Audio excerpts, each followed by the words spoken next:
When I was younger I had a very good relationship with my dad. My parents divorced when I was an infant, but I spent weekdays with my mom and weekends with my dad. My dad and I were like best friends, and we had a simple routine every weekend where we'd get 5 Redbox movies to finish during the weekend, we'd go fishing, we'd play soccer, and we'd bike to this little secret playground near the zoo. Something else I was used to was my dad always having new girlfriends that never lasted more than 2 weeks. The only one who lasted longer, a woman I really liked who lasted 2 years, left my dad when I was 10. But my relationship with my dad was the same as ever until I was 12 and my dad met his now wife. This woman has 2 kids, one older and one younger than me. They moved into my dad's apartment after only 2 weeks.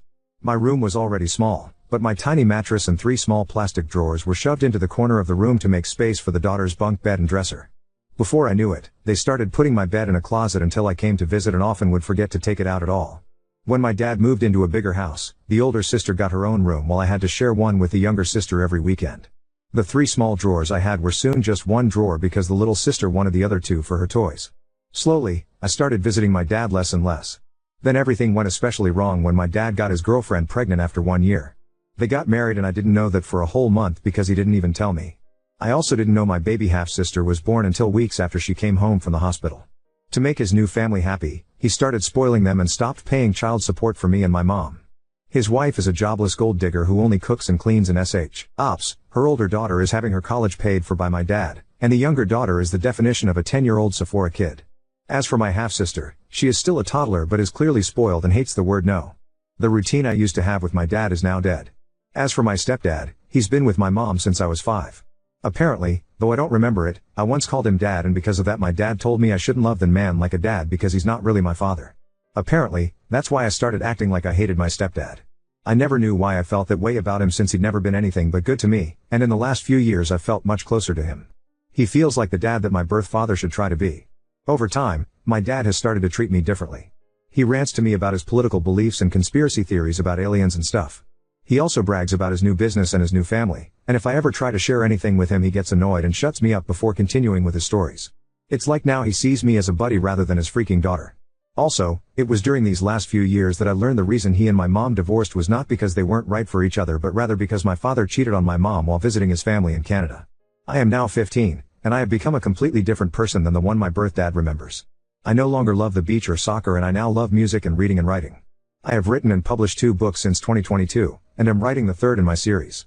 My stepdad supports my dreams and loves me so much that he brags about me to friends and family and calls me his daughter.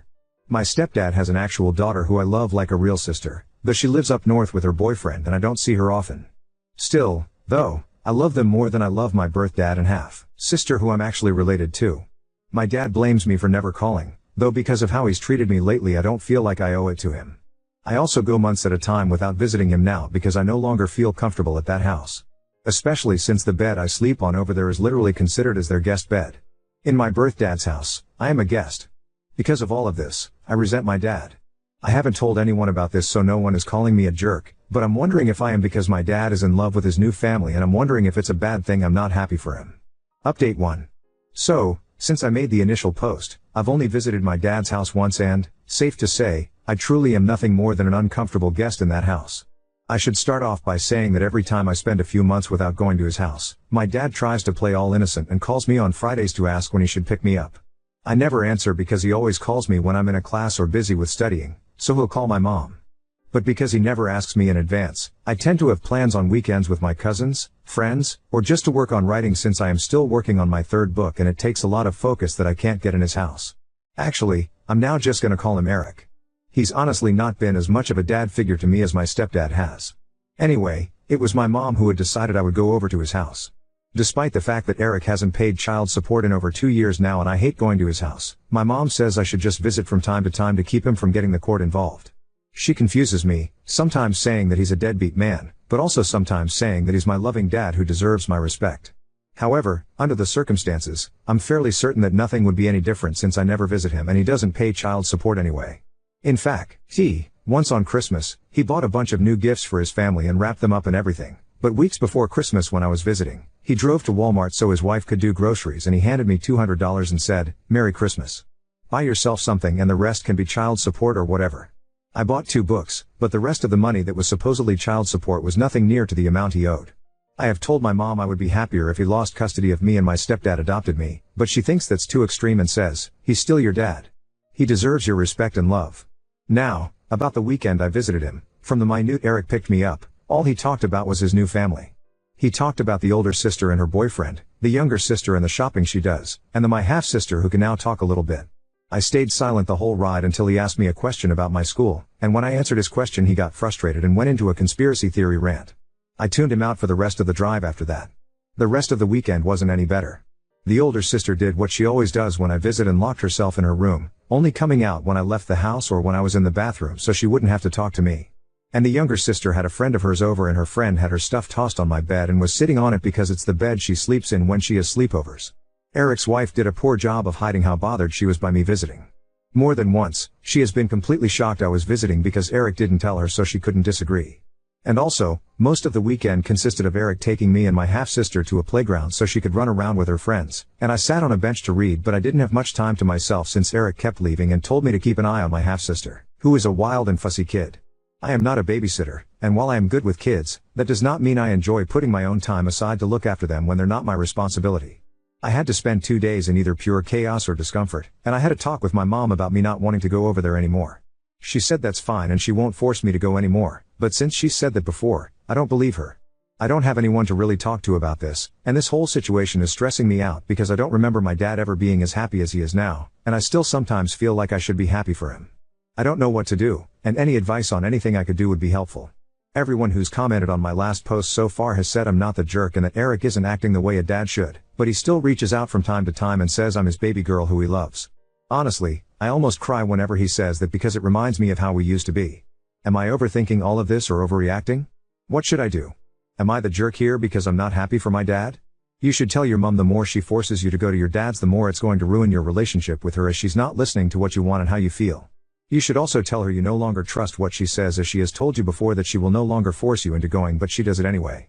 If you can't talk to your mom, have a one-on-one chat with your stepdad and see if he can help when it comes to your mom. Update 2. Hello, everyone. It's only been a couple of days since my last post. Since then, I have taken the advice most of you have given me and I talked to my mom about how I don't want to keep being forced by her to visit Eric, my sperm donor, as most of you referred to him as. Long story short, I'm not 100% sure she won't continue to send me over to Eric's house, but she wind up sending him long texts, chewing him out for not treating me right and telling him to step up and pay his child support.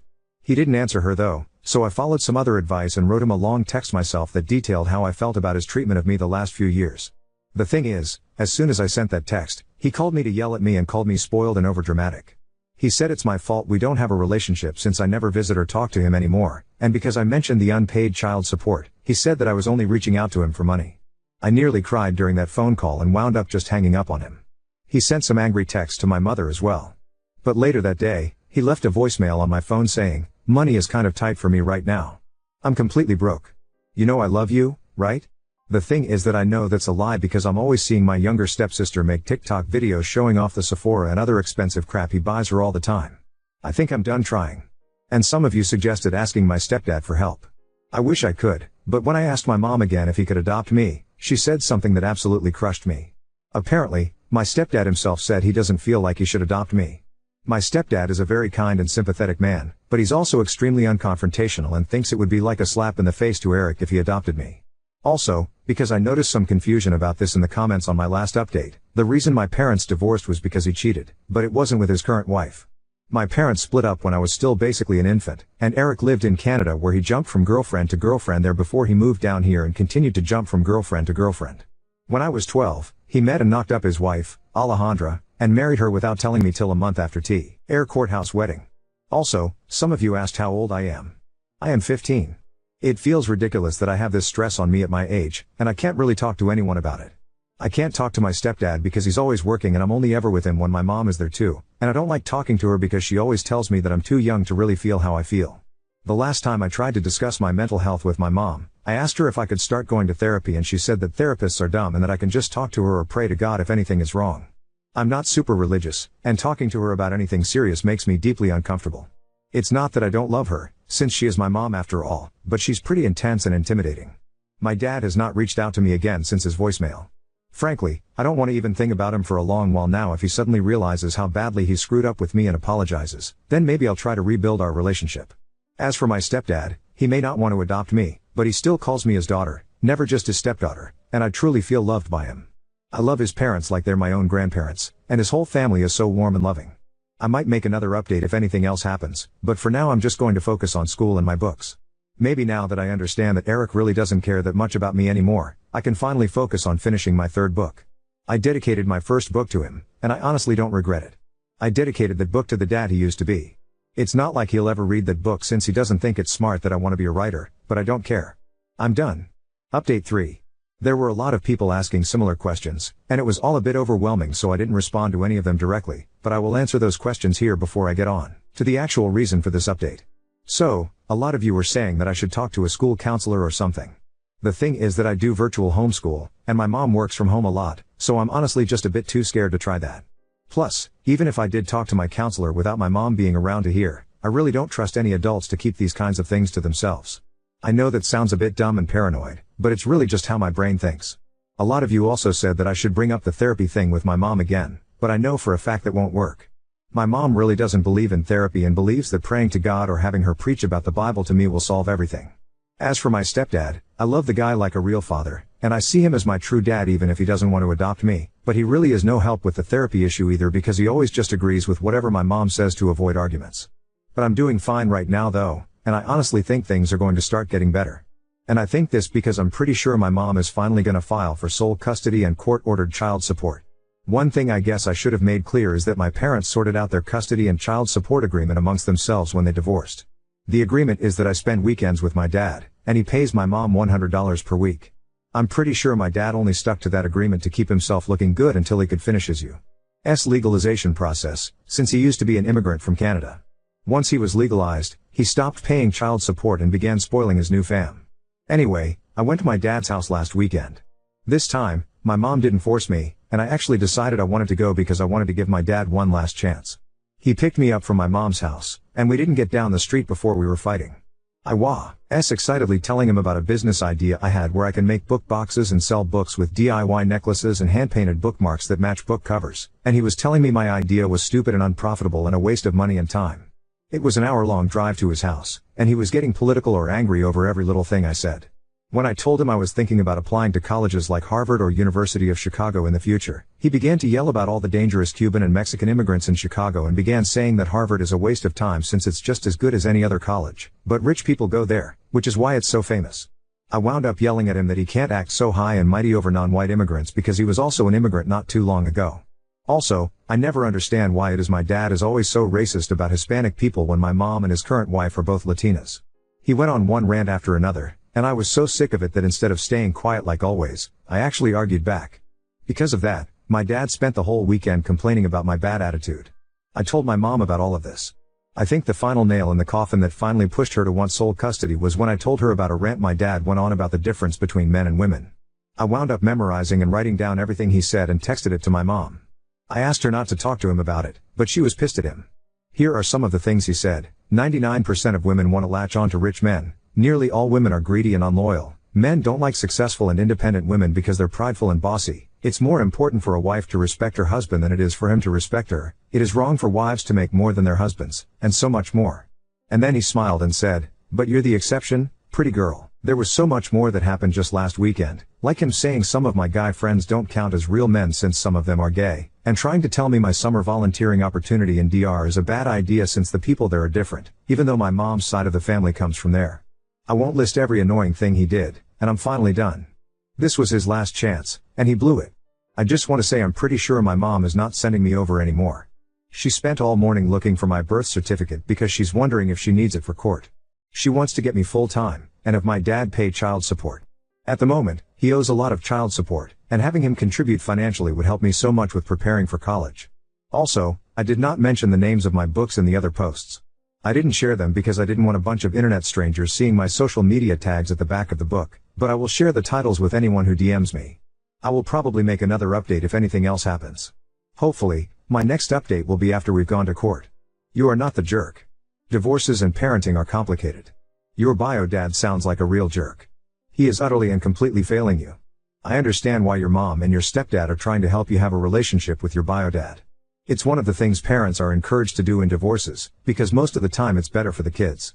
And if your parents had a court order that gave your bio dad visitation on the weekends, then she could be in trouble if you didn't go to your dad's. For your stepdad, he can't adopt you unless your bio dad's parental rights are terminated by a court. And if bio dad fights it, it would be a mess. SD's reluctance to pursue the kind of court battle while you are still legally a minor, actually makes sense and, I would strongly bet, has nothing to do with his feelings for you. He shows his love for you and your place in his heart every day. You don't need him to adopt you for him to be your father. He already is. Please don't let his concerns about the legal mess trying to adopt you would be make you think he loves you any less. I'm glad your mom is going to go for both full custody and child support. Your bio asshole needs to be held accountable. I'm so sorry for you that you lost your bio dad. He may still be alive, but the father he was is dead. But you did nothing to cause it. He's just putting all his energy into the woman who, I'll say, meets his physical needs and leave it at that. It's an unfortunately common problem.